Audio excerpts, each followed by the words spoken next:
ಪ್ರೀತಿಯ ವೀಕ್ಷಕರೇ ಮತ್ತು ನನ್ನ ಹಿತೈಷಿಗಳೇ, ಇವತ್ತು ಒಂದು ವಿಶೇಷವಾದ ವ್ಯಕ್ತಿನ ಮಾತಾಡಿಸ್ತಾ ಇದ್ದೀನಿ. ಆ, ಈ ಗಾದೆ ಇದೆ, ಕೆಟ್ಟು ಪಟ್ನ ಸೇರು ಅಂತ.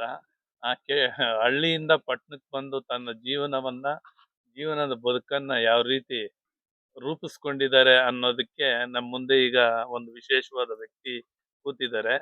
ಈಗ ಅವರು ಪರಿಚಯ ಮಾಡ್ಕೊಂಡು ಬೆಂಗಳೂರಲ್ಲಿ ಏನ್ ಕೆಲಸ ಮಾಡ್ತಾರೆ, ಮತ್ತೆ ಬೆಂಗಳೂರಿಂದ ಬಂದು ಅಲ್ಲಿ ಎಷ್ಟೆಲ್ಲ ಸಂಪಾದನೆ ಮಾಡಿ ಈ ಹಳ್ಳಿಯಲ್ಲಿ ಏನೆಲ್ಲ ಮಾಡಿದ್ದಾರೆ ಅನ್ನೋದು ಅವ್ರ ಬಾಯಿಂದಾನೆ ಕೇಳೋಣ. ಸರ್, ನಾವು ಇಲ್ಲಿ ಊರಿಂದ ಬಿಡೋಕಾರ 25 ಲಕ್ಷ ಸಾಲ ಮಾಡ್ಕೊಂಡು ಸಾಲದಾರ್ ಕಾರ್ಡ್ ತಿಂತ ನಾವು ಹೋಗಿ ಅವ್ರಿಗೆ ದುಡ್ದು ಕೊಡ್ಬೇಕಂತ ಹೇಳಿ ನಾವು ಹೋದ್ವಿ. ಹಗರು ಇಳ್ಳಮ್ಮಗೆ ನಾವು ನಿನ್ನ ಕಷ್ಟಪಟ್ಟು ಹೆಸರು, ಊರು ಎಲ್ಲ ಹೇಳ. ಧರ್ಮಪುರ ಹೋಬಳಿ ಹಿರಿಯೂರು ತಾಲೂಕು ಚಿತ್ರದುರ್ಗ ಡಿಸ್ಟಿಕ್. ನಾವು ಇಲ್ಲಿ ಗೌಡ ಅಂತ ಹೇಳಿ, ನನ್ನ ಹೆಸರು ಗೌಡ ಅಂತ ಹೇಳಿ.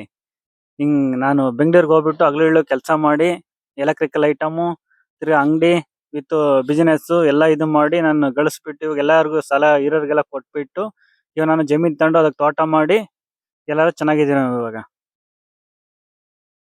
ಎಷ್ಟು ಹಗಲಿಳಮ್ಮ ಕಷ್ಟಪಟ್ಟಿದ್ದೀನಿ, ನಾನು ಕಷ್ಟಪಟ್ಟು ಪರಿಹಾರ ಸಿಕ್ಕೈತೆ. ಈಗ ಅಲ್ಲಿ ಬೆಂಗಳೂರಲ್ಲಿ ಏನ್ ಕೆಲಸ ಮಾಡ್ತೇನೆ ನೀನು?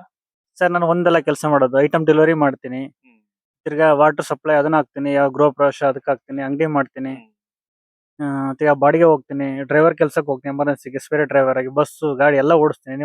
ನಾನು ಎಲ್ಲ ಗಾಡಿ ಓಡಿಸ್ತೀನಿ. ನಾನು ರೈತರು ಅಂದ್ರೆ ಭಾರಿ ಇಷ್ಟ ನನಗೆ, ತೋಟ ಮಾಡೋಕು ಇದನ್ನ ಮಾಡೋಕು ಅಂತ.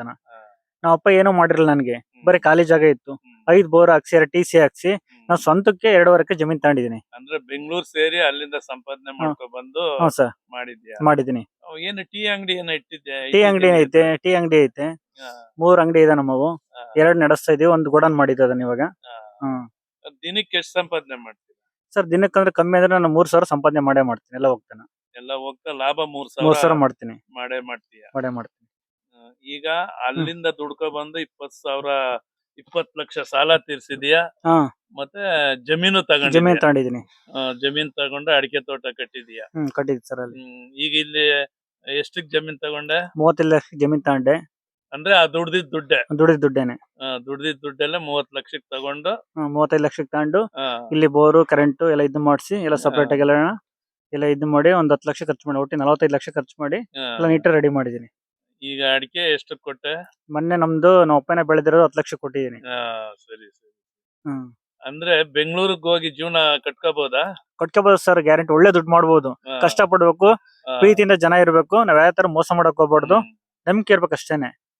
ನಾವೇನ್ ಬೇಕಾದ್ರೂ ಮಾಡ್ಬೋದು ಅಷ್ಟೇನೆ. ಅಂದ್ರೆ ಜೀವನದ ಬದುಕನ್ನ ಕಟ್ಕೋಬೇಕಾದ್ರೆ ಯಾವುದೇ ಅನುಕೂಲ ಇಲ್ಲ ಅಂದ್ರೂ ಬದುಕೋ ರೀತಿ ಗೊತ್ತಿರ್ಬೇಕು ಅಷ್ಟೇ. ಗೊತ್ತಿದ್ರೆ ಮಾಡ್ಕೋಬಹುದು. ಕಷ್ಟ ಪಡ್ಬೇಕು. ನಾವ್ ಹೋಗ್ತೀವಿ ಒಂದ್ ಕಂಪ್ನಿಗೆ, ಅವರು 3-4 ಕೆಲಸ ಹೇಳ್ತಾರೆ, ಮಾಡೇ ಮಾಡ್ಬೇಕು. ನಾನು ಡ್ರೈವಿಂಗ್ ಮಾಡ್ತೀನಿ, ಅವ್ರ ಕಾರ್ ಹೇಳ್ತಾರೆ, ಕಾರ್ ಓಡಿಸ್ಬೇಕು. ಹುಡುಗ ಬರ್ಲ ಅಂದ್ರೆ ಐಟಮ್ ಡೆಲಿವರಿ ಮಾಡಕ್ ನಾನೇ ಹೋಗ್ಬೇಕು, ಅಂಗಡಿ ಕೊಡಕ್ಕೆ. ಇಷ್ಟೆಲ್ಲ ನಾನೇ ಮಾಡಿದೀನಿ, ಕಷ್ಟಪಟ್ಟಿದೀನಿ. ಎಲ್ಲ ನಾವು ಸಿಕ್ಕೈತೆ. ಅಂದ್ರೆ ಕೆಟ್ಟಪಟ್ಟಣ ಸೇರು ಅನ್ನೋದು ಸಾರ್ಥಕತೆ ಆಗಿದೆ. ಅದರಿಂದಾನೇ ಬೆಂಗಳೂರೆಲ್ಲ ಸೇರ್ತಾ ಇರೋದು ಜೀವನನ ಕಟ್ಕೊಳ್ಳಕ್ಕೆ. ನಿಂದ ಎಜುಕೇಶನ್ ಏನಾಗಿದೆ? ಸರ್, ನಾನು SLC 3 ಸರಿ ಕಟ್ ಪಾಸ್ ಮಾಡ್ಕೊಂಡಿದ್ದೀನಿ ಬಂಡಾಟಕ್ಕೋಸ್ಕರನ. ಯಾಕಂದ್ರೆ ನಾನು KSRTC ಡ್ರೈವರಿಂಗ್ ಹೋಗ್ಬೇಕಂತಲೇ ಮಾಡ್ಕೊಂಡಿದ್ದೀನಿ, ಪಾಸ್ ಮಾಡ್ಕೊಂಡು. ಅದು ಕೆಲಸ ಸಿಕ್ಕಿತ್ತು, ಬೇಡ ಅಂತ ಬಿಟ್ಟು ಬಿಸಿನೆಸ್ ಬಂದಿದ್ದೀನಿ. ಬಿಸಿನೆಸ್ ಅಲ್ಲಿ ಒಳ್ಳೆ ದುಡ್ಡು ಮಾಡ್ಬೋದು. ನಿಜಾನೇ. ಬಿಸಿನೆಸ್ ಮುಂದೆ ಯಾವ್ದು ಇಲ್ಲ. ಮುಂದಿನ ದಿನಗಳಲ್ಲಿ ಅದೇನೆ, ಈ ಬಿಸಿನೆಸ್ ಸ್ವಂತ ಕೆಲ್ಸನೇ ಜೀವನ ರೂಪಿಸ್ಕೊಳ್ಳೋದು, ಅದನ್ನ ನೀನು ನಿರೂಪಿಸಿದ್ಯಾ. ಥ್ಯಾಂಕ್ ಯು ಅಪ್ಪ, ಇಷ್ಟೆಲ್ಲ ನೀನು ಹೇಳಿದ್ದಕ್ಕೆ ಥ್ಯಾಂಕ್ ಯು. ನಿಂತರ ಪಟ್ನ ಸೇರಿದಂತ ಹುಡುಗರು ನಿಂತರ ಬೆಳಿಲಿ ಅಂತ ಆಶಿಸ್ತಾ ಈ ವಿಡಿಯೋ ನೋಡಿ ನಾನು ಎಷ್ಟು ಜನಕ್ಕೆ ಹೆಲ್ಪ್ ಮಾಡಿದೀನಿ, ದುಡ್ಡು ಕೊಡೋದಾಗ್ಲಿ ಇನ್ನೊಂದಾಗ್ಲಿ ಬೆಳಿಲಿ ಅಂತ. ನನ್ನ ಕಡೆಯಿಂದ ತುಂಬಾ ಜನ ಹಂಚ್ಕೊಂತಾನೆ. ಎಲ್ಲರೂ ಅಷ್ಟೇನೆ, ಗೌಡ ಅಂದ್ರೂ ಸಾಕು ಒಂದ್ ಇದಿರುತ್ತೆ. ಎಲ್ಲ ನಾವು ನಾನು ಬೆಲೆ ಕೊಡ್ತಾರೆ, ನಾನೊಂದ್ ಜಾಗ ಅಂತ ಇದು ಮಾಡ್ತಾರೆ. ಅದಕ್ಕೆ ಬೆಂಗಳೂರಲ್ಲಿ 4 ಅಂಗಡಿ 5 ಅಂಗಡಿ ಇರೋದ್ ನಾವು. ಯಾಕೆ ಬೇರೆಯವ್ರಿಗೂ ಮಾಡ್ಕೊಟ್ಟಿದೀನಿ. ನನ್ನ ಕಡೆಯಿಂದ ಎಲ್ಲ ಹೆಲ್ಪ್ ಮಾಡ್ತೀನಿ ಪ್ರತಿಯೊಂದು ಇದ್ರಲ್ಲಿ. ಎಲ್ಲಾದ್ರೂ ಚೆನ್ನಾಗಿದ್ದೀನಿ.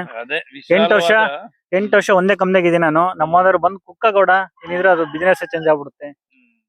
ಸರಿ. ಅಂದ್ರೆ ಒಳ್ಳೆ ಮನಸ್ಸಿದೆ ನಿನ್ಗೆ, ವಿಶಾಲವಾದ ಮನೋಭಾವ ಇದೆ. ಡ್ರೈವರ್ ಇಲ್ಲ ಅಂದ್ರೆ ಡ್ರೈವರ್ ಕಳಿಸ್ತೀನಿ, ಎಲ್ಲಾ ತರ ಇದು ಮಾಡ್ತೀನಿ. ಯಾವ್ದೇ ಕಮಿಷನ್ ಇನ್ನೊಂದು ಮತ್ತೊಂದು ಆತರ ಇದು ಮಾಡಲ್ಲ, ಚಿಲ್ಲರೆ ಕೆಲಸ ಮಾಡಲ್ಲ. ದೊಡ್ಡ ಇದರಿಂದ ಇದು ಮಾಡ್ತೀನಿ ಅಷ್ಟೇ. Thank you. ದೇವ್ರು ಒಳ್ಳೇದ್ ಮಾಡ್ಲಪ್ಪ. ಹ್ಮ್. ಈ ವಿಡಿಯೋ ನೋಡ್ದವ್ರು ಏನೋ ಹಳ್ಳಿಯಿಂದ ಪಟ್ಟಣಕ್ಕೆ ಸೇರಿದಂತ ಹುಡುಗರು ನಿಂತರ ಬೆಳಿಲಿ, ನಿಂತರ ಒಂದು ಮನ್ಸು ಬರ್ಲಿ ಅಂತ ಹೇಳ್ತಾ ಈ ವಿಡಿಯೋ ಇನ್ನೊಬ್ಬರಿಗೆ ಮಾದರಿ ಆಗ್ಲಿ ಅಂತ ಈ ವಿಡಿಯೋ ಮಾಡಿದ್ದೀವಿ. ಎಲ್ರು ನೋಡ್ಲಿ.